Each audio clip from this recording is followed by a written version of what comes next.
mettre devant. Et peut-être juste un ou deux points sur lesquels j'aimerais rebondir avant ensuite d'ouvrir vraiment la discussion de manière plus large.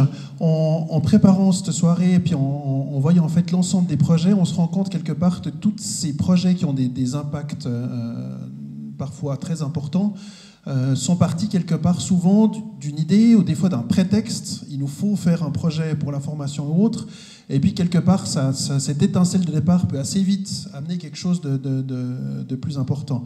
Et puis j'aurais peut-être une question peut-être à toi, Jean-François. Qu'est-ce qui a fait le fait qu'on a tous plein d'idées et puis il y a énormément d'idées qui nous restent en tête ou qui ne bougent pas.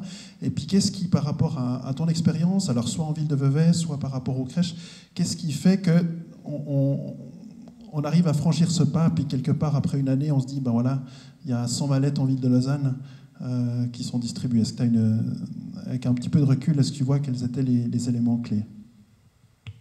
Je pense que l'élément clé, c'est d'avoir déjà dans l'idée de départ une conviction profonde. C'est vraiment d'être convaincu de ce qu'on fait, de pouvoir travailler beaucoup dessus, parce que ça ne vient pas tout seul. Il faut faire preuve de conviction, il faut être méthodique, il faut être, je dirais, s'inscrire dans la durée aussi pour gérer un projet.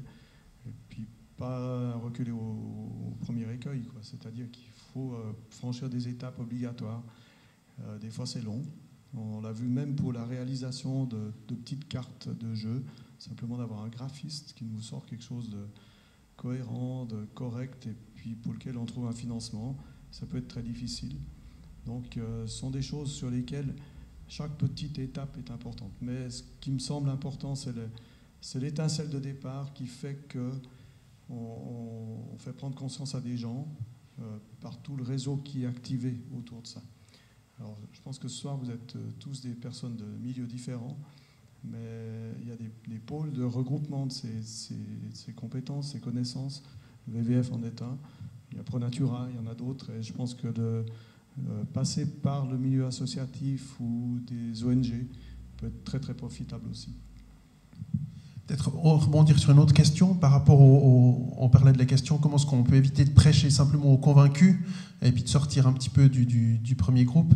Est-ce que dans les potagers urbains, sur les gens qui participent, est-ce que tu as l'impression que c'est le noyau classique voilà, qui se retrouve là, qui se font leur petit le truc au milieu de Vevey, ou bien tu as l'impression que c'est vraiment un mélange qui s'en fiche peut-être de l'environnement ou des développements durables, mais qui trouve quelque chose à faire. Comment est-ce que tu juges ça? Puis comment est-ce que tu dis, voilà, comment est-ce qu'on peut faire pour un peu développer cette diversité? Alors, je dirais que dans la population touchée, il y a une belle biodiversité. Donc on a à la fois des personnes d'origine étrangère, des Suisses, des gens qui sont au chômage, des handicapés, des gens qui sont actifs, des familles monoparentales, enfin on a tout. Il y a des gens convaincus d'écologie, puis d'autres qui découvraient ce que c'était que de pouvoir toucher de la terre. Donc on a quand même une grande diversité. Et autour de ça, je pense que c'est un thème, la terre, madame, vous pourrez peut-être me le dire, mais le confirmer, mais c'est quelque chose qui nous touche tous. De cultiver, de faire pousser quelque chose dans la terre, de sentir l'odeur de la pluie, c'est des choses qui touchent chaque être humain. Je crois qu'on a ça qui est ancré au fond de nous. Et ce lien avec la terre, en ville, on voit que les gens en ont de plus en plus besoin. Donc c'est ça qui a finalement créé le ciment entre les gens. Et après, il faut arriver à maintenir le cap, c'est-à-dire produire des jardins sans chimie, par exemple, c'est pas donné. Parce que la plupart de ceux qui ont une expérience de jardin l'ont appris ou l'ont fait en achetant des armes de destruction massive dans les grandes surfaces. Donc il faut arriver à retourner cette logique, à apporter toute la compétence qu'il faut aussi là-dedans. C'est là que l'encadrement par des spécialistes, tu parlais de plantation aussi, si on veut que les projets soient empreints de succès, que ce soit dans l'énergie ou autre, il faut avoir un minimum de connaissances ou de réseaux qui permettent d'amener des personnes compétentes dans le projet. Peut-être pour aller un petit peu plus loin, une question à Annick par rapport là on a l'étincelle de départ, comment essayer de sortir un petit peu du premier groupe. Est-ce que tu arrives à dire qu'est-ce qui fait que les gens reviennent ou gardent cette motivation de bénévole? Parce qu'on peut imaginer, voilà, aller une fois de temps en temps, on fait 2 fois l'essai, puis après on passe à autre chose. Qu'est-ce qui retient les gens? Qu'est-ce qui les fait peut-être aller plus loin? Est-ce que tu arrives à sentir quelque chose là? C'est une question assez compliquée parce qu'il y a vraiment de tout. Et c'est vrai que nous, on a vraiment quand même vraiment beaucoup de bénévoles. Mais c'est vrai que la plupart, ils reviennent si ils ont été bien encadrés déjà au début, c'est-à-dire qu'ils ont eu les informations en temps voulu, et s'ils ont bien compris à quelle heure ils devaient venir. Et, après, il faut qu'il y ait forcément un intérêt, mais les gens, s'ils sont engagés pour la cause, en général, ils la trouvent eux-mêmes. Mais après, c'est vraiment dans le côté social. Il y en a qui viennent pour le côté social. Et c'est vrai que, encore une fois, la météo, elle joue un grand rôle. Mais quand il y a une journée qui se passe bien, où justement on peut toucher la terre ou s'investir, et que on leur rembourse quand même leurs frais de déplacement, donc ça compte aussi. Parce que j'étais à une journée bénévole il n'y a pas très longtemps, et c'est vrai qu'il y a beaucoup de gens, rien que de devoir payer un billet de train de 15 francs, c'est déjà beaucoup pour eux. Donc ils aiment bien quand on leur rembourse leurs frais. Donc voilà, il y a certaines choses qu'il faut aussi donner. On leur sert du thé, du café, du cake, parfois même d'autres petits trucs. Il y a des petits concours, ils peuvent gagner des t-shirts. Enfin, on essaye de les motiver comme on peut, de les garder surtout, les mettre en valeur. Là, je vais bientôt essayer de créer un portrait du bénévole du mois, plus ou moins, sur Internet ou Facebook. Essayer de trouver justement des petits... une façon de les valoriser pour qu'ils reviennent. Mais en général, c'est des gens, ils sont incroyables, quoi. Ils sont super motivés, ils ont envie de vivre leur cause, puis de savoir qu'ils font une différence, parce qu'ils la font vraiment dans ces journées concrètes. Ils sont heureux comme ça, donc je pense que c'est vraiment la motivation en premier. Parfait. Alors voilà, ça c'était vraiment la partie, je dirais, qui est encadrée, qui est proposée par le BBF. Et puis vous avez peut-être des questions ou bien des réflexions à lancer qui vont de-là, quelque part, c'est pas dans tous les domaines ou sur tous les sujets qu'on a la chance d'avoir un VVF qui propose quelque chose. Comment est-ce que vous voyez les choses? Est-ce que c'est une question très concrète à poser?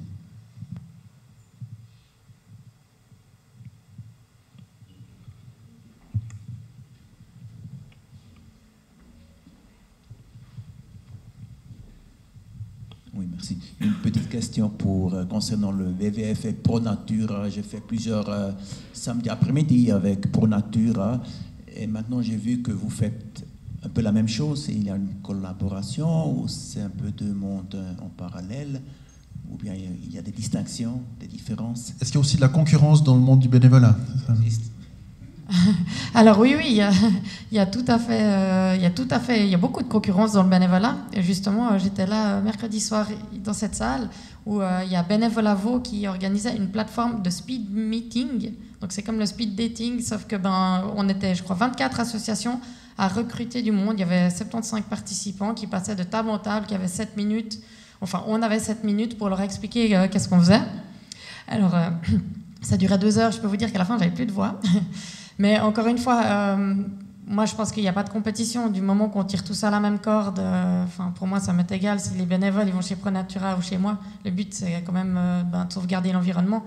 Après c'est vraiment propre aux gens. Je ne sais pas pourquoi il y a des gens qui ont l'image du VVF, le gentil panda, ils s'occupent tellement bien des animaux. Moi franchement à cette soirée j'étais très étonnée parce que les gens ils venaient tout de suite vers moi et puis ils étaient déjà acquis. J'avais vraiment pas besoin je voyais d'autres pauvres collègues avec des petites associations moins connues qui devaient vraiment ramer pour récolter des bénévoles.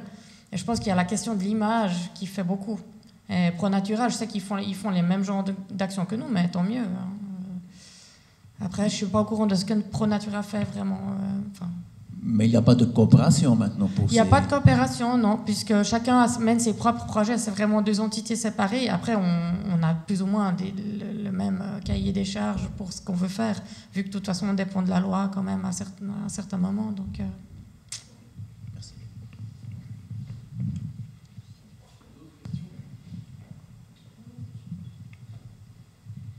Alors, concernant le bénévolat ou l'engagement citoyen dans les questions de nature, je voudrais juste parler de la plateforme Lausanne Nature qu'on a lancée, le VVF, donc on fait partie.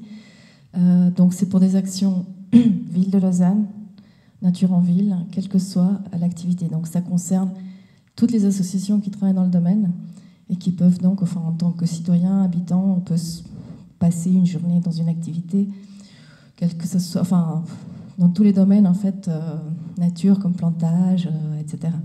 Isabelle en fait partie aussi, donc voilà, donc c'est complémentaire et c'est justement dans l'esprit collaboratif et pas, enfin, pour éviter cette histoire de compétition entre associations.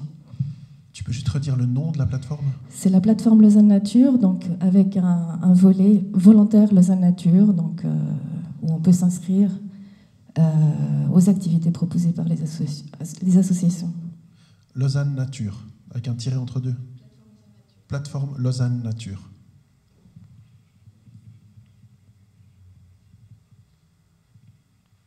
Une autre question ou commentaire ?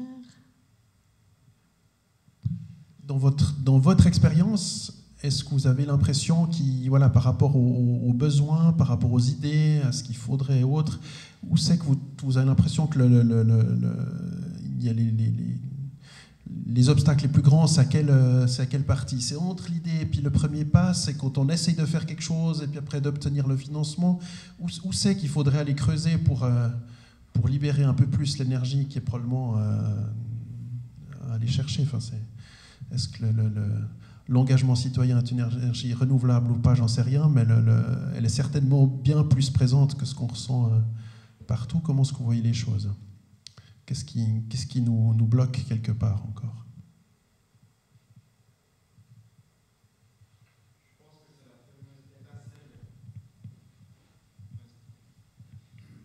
C'est l'étincelle.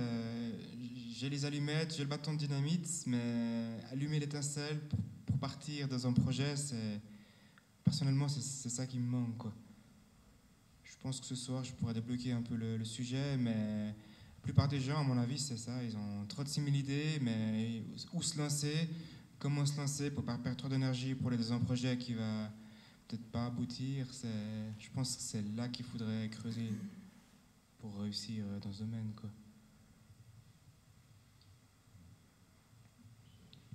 Oui, personnellement, je trouve plutôt que les gens ont les idées, mais ils n'ont pas la pugnacité, la ténacité. C'est-à-dire, on a souvent des gens qui nous approchent. Par exemple, un gars qui voulait aller justement au Nord Kivu pour former des gens au métier de la comptabilité, puis il investissait 15 jours. Donc, il ne se rendait pas compte que rien que le fait de se déplacer là-bas, faire 15 heures d'avion, je l'ai mis en contact avec des gens, mais parfaitement... il y a beaucoup de rigolos et vraiment de gens qui sont complètement à côté de leur plaque. Et souvent, j'ai remarqué qu'il y a des gens qui cherchent plutôt à se soigner eux, peut-être qu'ils ont besoin, que de vouloir soigner les causes qu'ils veulent défendre. Donc, qu'est-ce qui fait qu'on pourrait un peu soutenir davantage cette endurance, quelque part, qu'il faut tenir, enfin, justement, comme on dit, s'engager une fois, une demi-journée ou quelque chose, c'est encore vite fait, mais avoir du suivi dans les idées. Comment est-ce que vous faites dans les potagers chez vous ? Parce que là, je pense qu'effectivement, il faut suivre plus que juste une demi-journée. Les potagers eux-mêmes, ça va encore bien parce qu'une famille ou une personne est responsable de son potager, donc elle vient récolter, elle est responsable. Mais dans le cadre de l'association, c'est vrai qu'on peine à trouver des gens qui s'engagent. C'est du bénévolat complet, si on veut. On doit donner de son temps, de ses compétences, voilà, pour la cause. Et puis, qu'est-ce qui fait que vous le faites encore aujourd'hui ? Que je fais ? Moi, je suis super convaincue que c'est urgent de faire ça. C'est urgentissime de cultiver en ville et de se débrouiller soi-même et de faire la transition énergétique. C'est super le dernier moment. D'autres idées ou expériences, peut-être dans d'autres domaines que le pur environnement, mais des fois, c'est de là qu'on peut apprendre les choses aussi. Je pense qu'il y a plusieurs... Il n'y a pas un public ou un citoyen type global qui répond à ce besoin d'engagement, etc. Il y a différents degrés d'intérêt, degrés d'engagement, degrés d'énergie, degrés de disponibilité, etc., etc. Donc il y a des gens qui ont une force de caractère hors du commun, je dirais au-dessus de la norme, qui préfèrent faire leur propre association et puis se consacrer à fond là-dedans.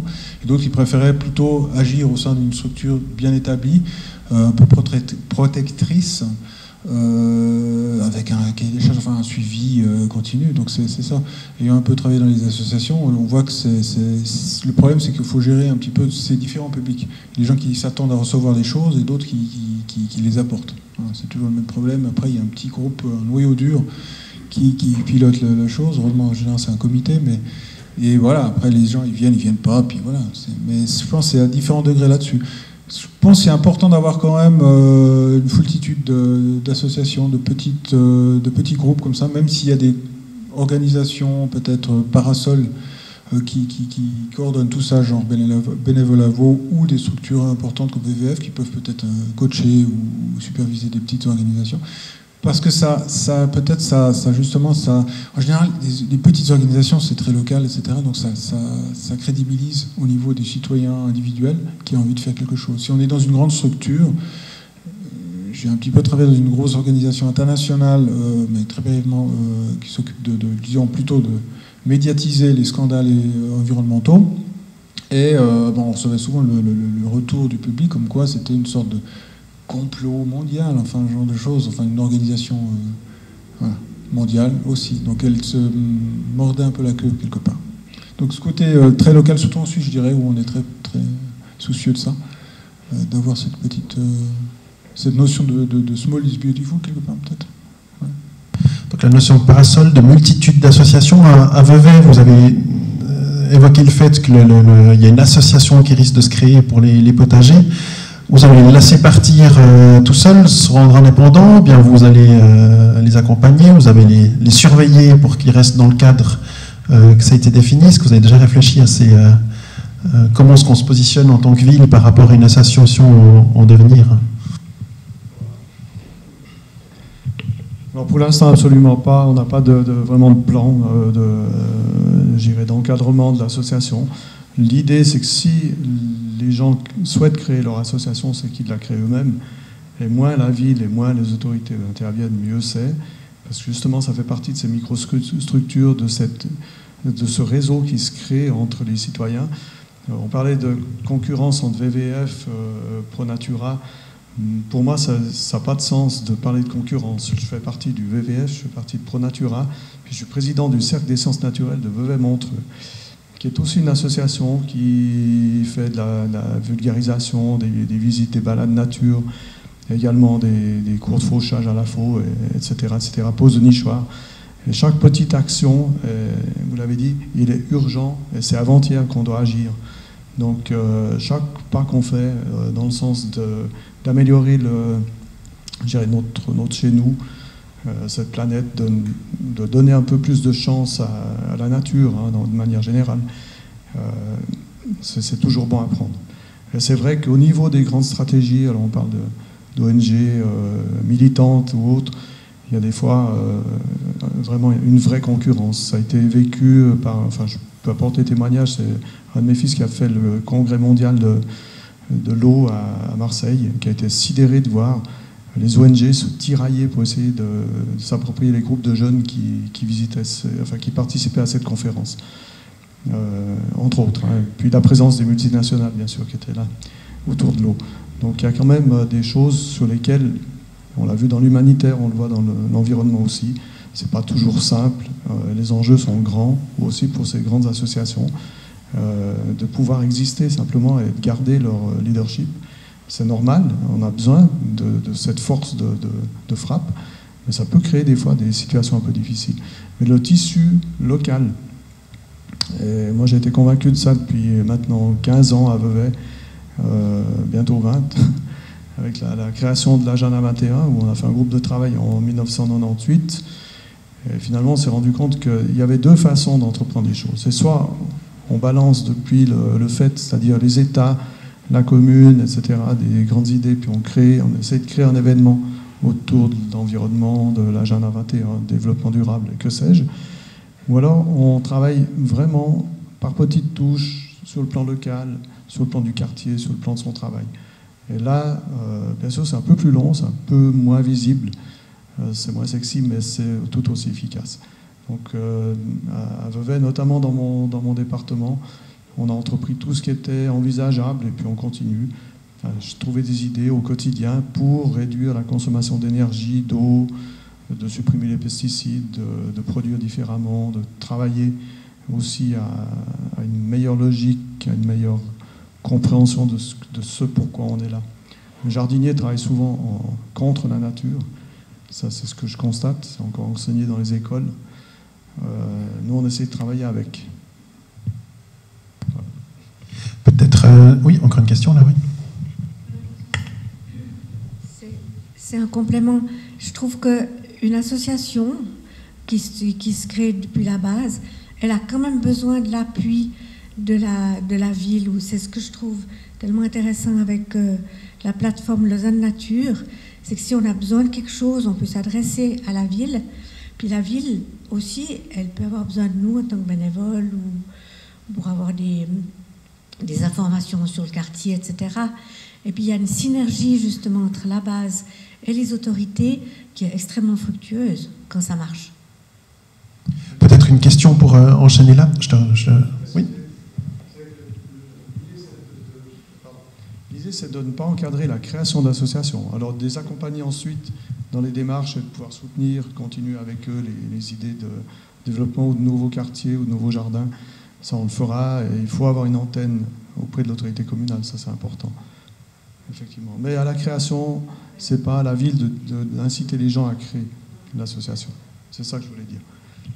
Peut-être une question à toi. Je ne sais pas à quel point tu vois dans la plateforme, mais tu as l'impression qu'il y a une recrudescence ou bien une nouvelle vague d'initiatives citoyennes, ou bien c'est quelque chose qui, c'est en standard, maintenant on l'accompagne un peu plus, mais ça ne change pas tellement. Alors, le projet a démarré justement en constatant qu'il y avait une multitude d'associations qui lançaient des projets nature.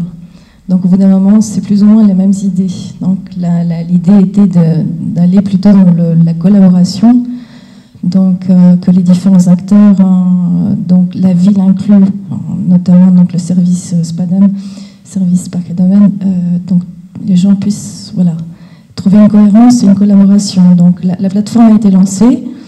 Maintenant, c'est clair que l'encadrement, il est aussi, c'est à chacun d'amener, d'être actif en fait pour que ça fonctionne vraiment. Alors, ça prendrait le temps que ça prendra, on ne sait pas trop, mais voilà, l'idée est là. Et puis, dans l'esprit justement de la question des synergies et du collaboratif, je pense qu'aujourd'hui, quelle que soit notre casquette, on est tous convaincus de ce qu'il y a à faire, de l'urgence des choses à faire. Du coup, collaborer ensemble, je pense que c'est une des façons les plus intelligentes à l'heure actuelle. Il y a une façon de faire pour développer ces choses-là, c'est les apéros. On va y passer tout de suite après, c'est une mesure très concrète. Mais peut-être pour Ingrid, le développement que tu es en train de faire, justement, pour l'instant, c'était former pour permettre de faire des projets. Puis maintenant, c'est plutôt l'accompagnement dans l'après-idée. Est-ce que tu as déjà pu voir qu'est-ce qui a manqué, peut-être, pour que des bonnes idées s'enlisent ou autres? Ou bien sur quoi tu es en train de se dire, ah là, c'est là-dessus qu'il faut commencer à soutenir, amener des pistes? Est-ce qu'il y a déjà des choses concrètes ou des idées qui émergent? En fait, c'est vrai que dans le cadre de la formation, on a vu que des gens peuvent réaliser des choses incroyables sur 5 mois et demi. Mais il y a quelque chose à la clé, ils ont un diplôme à la clé, et du coup, cette énergie, elle est portée aussi par ça. Donc c'était aussi quelque part un moyen du côté du VVF de se dire comment activer les gens, réaliser des projets. La formation, elle a été pensée dans ce sens-là. Et là, l'idée, c'est de se dire, ok, ça a permis de faire émerger des projets. Beaucoup de ces projets, avec le temps, on a vu qu'ils avaient des suites, mais que des fois, ça s'essouffle aussi par la suite pour diverses raisons. Et souvent, c'est le fait que pour beaucoup, c'était un engagement bénévole et qu'il n'y a pas de suivi après. Et je pense que d'avoir justement... L'idée, c'est du coup, dès la fin de la formation, de tout de suite discuter aussi des suites, maintenant des projets, ce qu'on a déjà fait cette année. Et ce qu'on voit aussi, c'est que du coup, rien que d'avoir un suivi sur un projet, ça peut inciter les gens à le poursuivre. Donc, comme on disait, par exemple, le lien avec la ville ou un suivi de quelqu'un d'extérieur, comme une organisation comme le VVF, ça peut aider les gens à se dire, à garder la motivation, en fait. Donc, c'est en partant de ce constat-là qu'on s'est dit qu'on voulait développer ce soutien-là pour les projets liés à la formation, mais aussi, du coup, pour des projets portés par d'autres personnes, et de pouvoir justement d'autant plus mettre en lien aussi des personnes qui sont dans le domaine. Ce que j'ai remarqué en commençant à le faire, parce que c'est quelque chose de nouveau, c'est que des fois, simplement en discutant avec des personnes, quand on est beaucoup dans ce réseau-là, on a tout de suite des pistes ou des personnes à donner aussi comme personnes de contact, du conseil, etc., qui peut du coup, avec un investissement de temps pas forcément énorme, déboucher aussi sur d'autres choses, sur d'autres mises en lien, mises en réseau. Et du coup, comme on disait, je pense qu'aujourd'hui, beaucoup de d'organisations et aussi de personnes ont vraiment envie d'agir dans le domaine. Donc cet objectif, c'est vraiment de regrouper les gens et puis qu'on sente qu'il y a cette force d'action et qu'on se sente un peu moins isolé. Parce que souvent les gens qui viennent aussi se former, leur sentiment c'est que voilà, ce qui regroupe tout de suite les gens dans les groupes de formation, c'est ce besoin, cette volonté d'agir et de dire maintenant il faut qu'on fasse des choses. Et c'est des gens qui viennent de plein de domaines différents, et c'est aussi ça qui est très riche. Et on voit que ce qui prend tout de suite, c'est justement cette volonté d'action, et que je pense aujourd'hui de mettre les gens en lien, les organisations en lien. Pour moi, on n'est pas du tout en concurrence non plus. C'est vraiment, on a un objectif commun, donc tout ce qui peut amener à s'en approcher est positif. Parfait. On reste peut-être sur ce mot, sur ce dernier mot, avant de passer à l'apéro, si ça vous convient, ce qui nous permet justement de discuter un petit peu de manière un petit peu plus large, plus concrète, et puis de tout de suite passer à l'aspect. On parlait de terre, maintenant on va parler un petit peu de produits de la terre, et puis on verra ce qui en sortira à la fin de la soirée. Merci beaucoup à tout le monde pour votre attention, participation active, et puis je te transmets la parole pour le mot de la fin. Je voulais juste ajouter que l'apéro qu'on va vous proposer a été réalisé par un traiteur sur Lausanne qui s'appelle Traiteur Bio, et c'est aussi un ancien participant de la formation qui a développé ça avec son ami. Donc voilà, les produits sont locaux et bio. Merci.